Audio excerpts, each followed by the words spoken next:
It's the morning of the MOT. I took it for a bit of a shakedown the other day,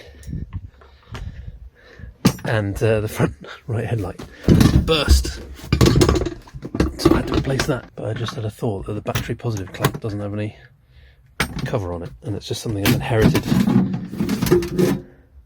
That one. So I'm going to get on there. Technically this is loose as well. I will do something about that, but it's literally I've got to leave in about 10 minutes. So, okay, we are hot to trot.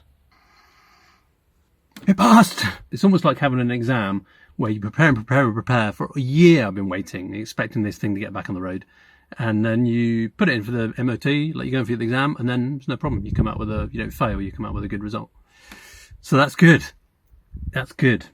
Although there were two unofficial advisories. So first off, they said basically the centre seat's been removed at the front here, and you've still got the seat belt. So that would be possibly a fail or advisory. So I'm going to rectify that.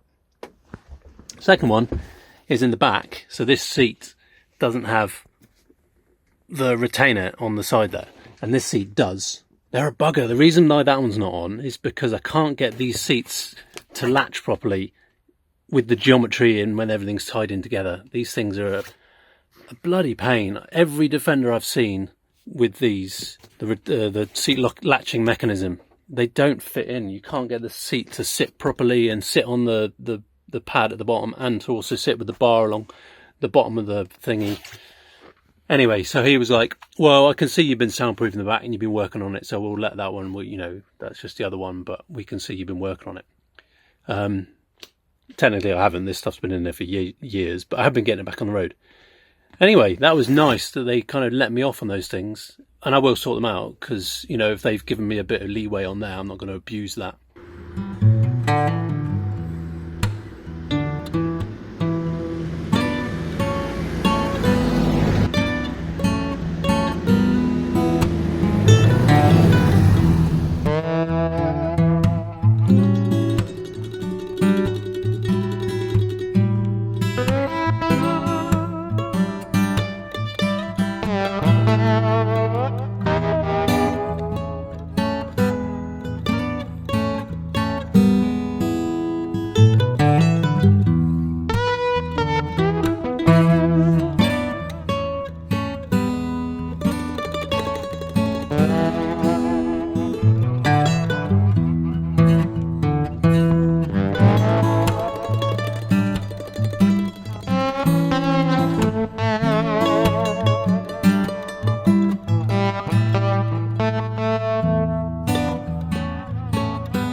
Folks, back on the road.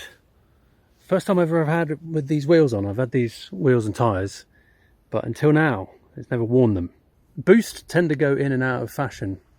You never know when they're in a 5-year period of being fashion or not, but I think they look great. As a standard wheel for a Defender, I think they look awesome. Plus with the Goodyear Angular tyres, it's got an excellent look, I think. You can see it's got a bit of a lift in there. I think there's a 2-inch lift. So eventually I guess it should come back down onto standard springs. The ride's a little bit choppy in the back. When I first got this on the road, it was on just storage PSI, which was 25 front and back. And that was quite comfortable actually. And now I've gone for sort of, what have I done, 28, 35 I think, or 34, something like that. It's a bit choppier. And it's definitely oversprung. It was built as an expedition truck, but I'll see what I want to do with this in future. Ultimately though, it's back on the road, which was my main purpose, and it's taken a year, and it's driving and it's legal. It's amazing to be driving it again. Let's have a look at those brakes. Brand new brakes. Still not even bedded in yet. Braking on this thing is really not good at the moment. When I went to the MOT, I completely overshot the junction for the MOT, and I had to go to the next junction and then turn around. Slightly embarrassing, but yeah, really soft on the brakes. New pads, discs, all round, so it's going to take a while. And I have done about 50-60 miles in this vehicle now, and I did retorque the wheel nuts on the alloy wheels. Front left, they were all loose, and then I think this one was fine. It was loose on the back left and the back right. They had one wheel nut loose, so definitely glad that I retorqued. Does still need a bit of a clean. From afar, white looks really clean, but it is grubby, and I've still got cobwebs and things that I need to get off here.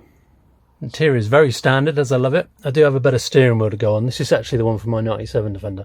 I do have a better steering wheel. And at the moment, the GKN gear knob.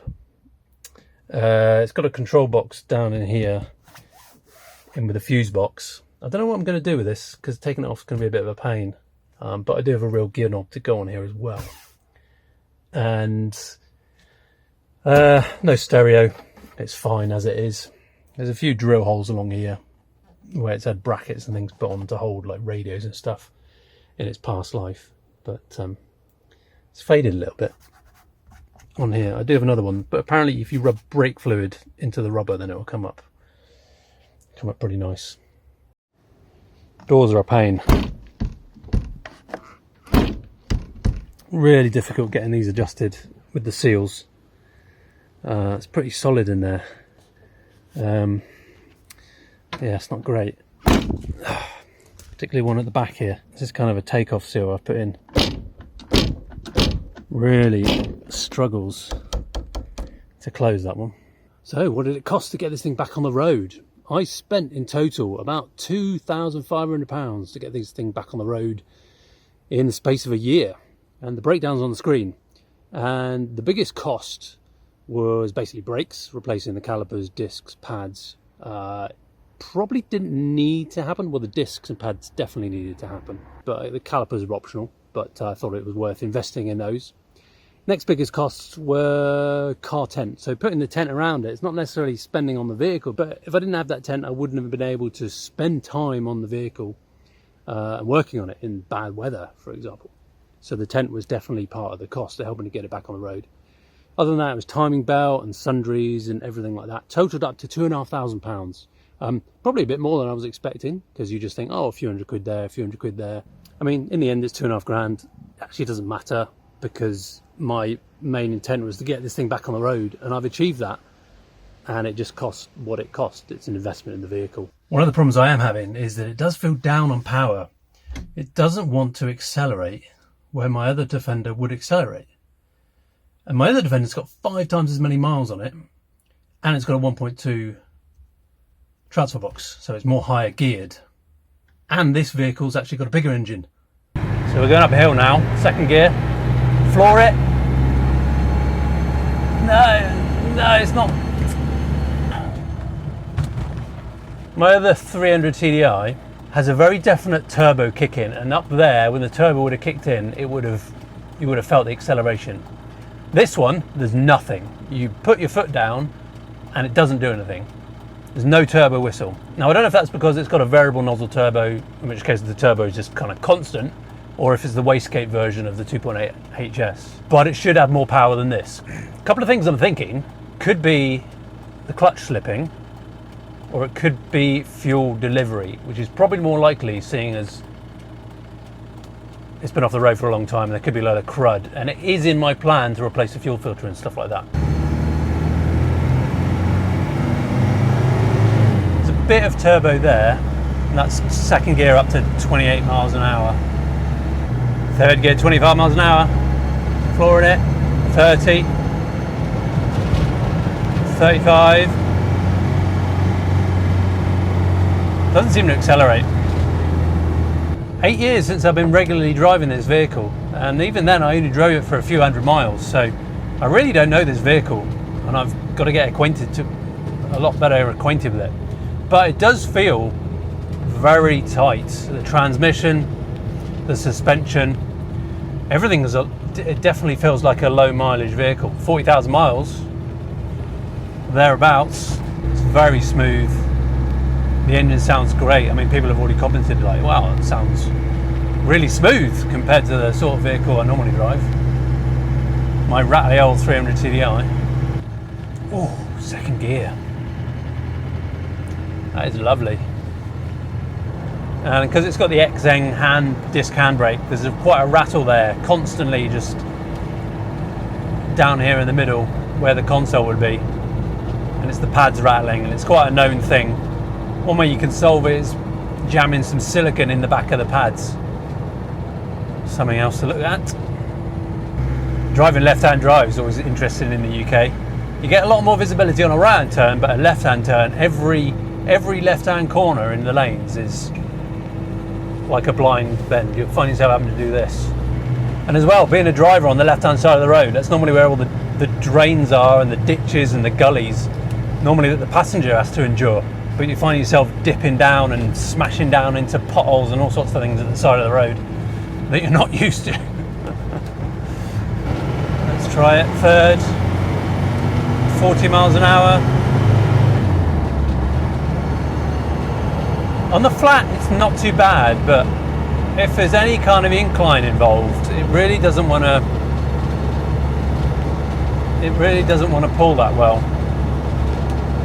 Which is why I originally thought slipping clutch, because it's a lot more effort when you're going uphill. And I've had it with my other vehicle before, where you could hear the revs increase, but the speed doesn't increase. And it's been a bit tricky trying to work it out with this. I don't think it's a clutch slipping. Okay, a bit of a hill here. 40 miles an hour in third into fourth, and then the hill starts going up.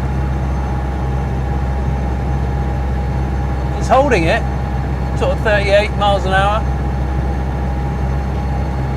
From the driving I've done, it definitely doesn't feel right. It's not able to really pull away uphill, and it's difficult to go above 60 miles an hour if there's even a slightest of incline. It can go 60 miles an hour on the flat or slight downhill, but it really struggles. So my suspicion is a fueling problem first and foremost. The clutch I haven't quite ruled out yet.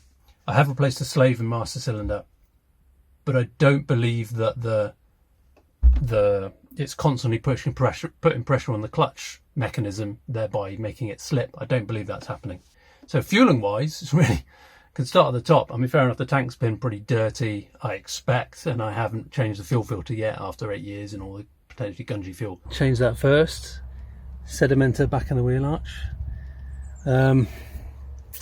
Yeah, other problems. Diaphragm, top of here.